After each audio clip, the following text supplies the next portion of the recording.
May toron siya, oh.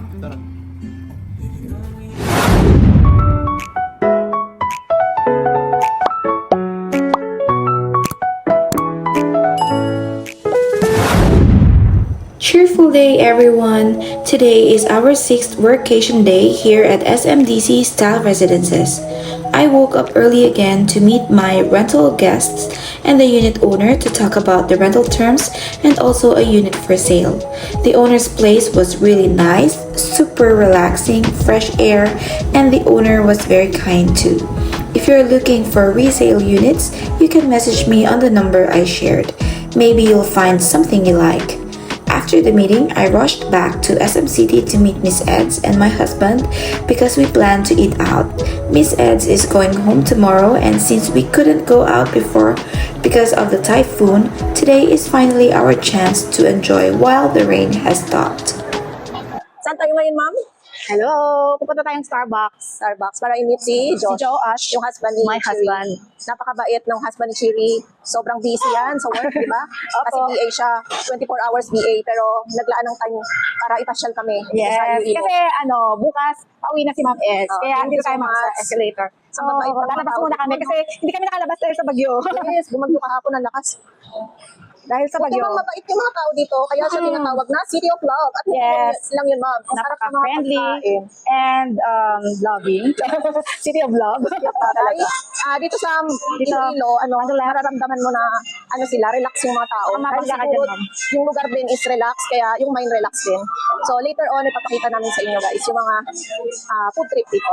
Nasaan na ba Saan yung ako asawa dadalhin ko? dito? Nasaan na siya? Nasaan na siya, ma'am? Sabi niya dito lang siya. Upo muna tayo, ma'am. Naka nag-CR siya. Baka nag-CR nga po. Oo. Maganda yung Starbucks dito, ma'am. Yan. Mahilig mag-Starbucks si Josh. Danica. Sis Danica. Oo. Yan. Naka-gray kami ngayon for today's vlog. Later again, guys. Hi! This is my husband. Oh, marap ka. Marap ka. Ano yan? Sige, Kaya kaya siya. nga kasi shy type Oo, siya. Shy type.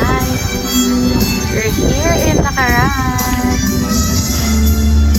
So we are now here at Lakaran Thai Filipino restaurant. You can check out their Facebook page. The place is really nice and cozy.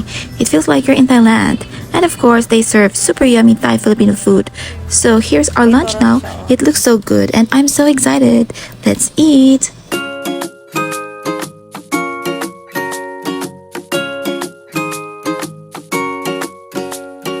Mag-vlog kasi kami later sa Glade Residences, kaya kumain muna kami dito sa restaurant. Ang fresh ng hangin dito sa Lakaran Restaurant, dito sa malapit sa Haro, sa Glade Residences. Mag-vlog kasi kami, kaya kumain muna kami dito. Ayan, si Chiri Ariston. Ang bait ng husband niya kasi dinala kami dito sa restaurant. Kasi daw tomorrow uuwi na ako. Very accommodating talaga sila. Naku ma'am, dalhin ko na kaya kayo sa Manila. Tara ma'am. I like there. Ang ganda ng view dito. Medyo against the light lang. Diyan, maraming mga shell na nakukuha sa kaalimango. Feeling ko.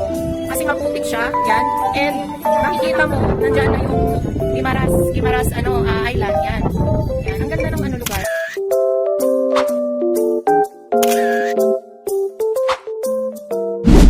After eating, we decided to drop by Domanga Seawall to get some fresh air since we were so full.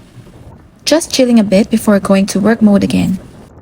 Dinala nga ako dito nila Chiri Ariston and yung husband niya na very supportive. Ayan, nagpark dyan. Guys, moment in Iloilo.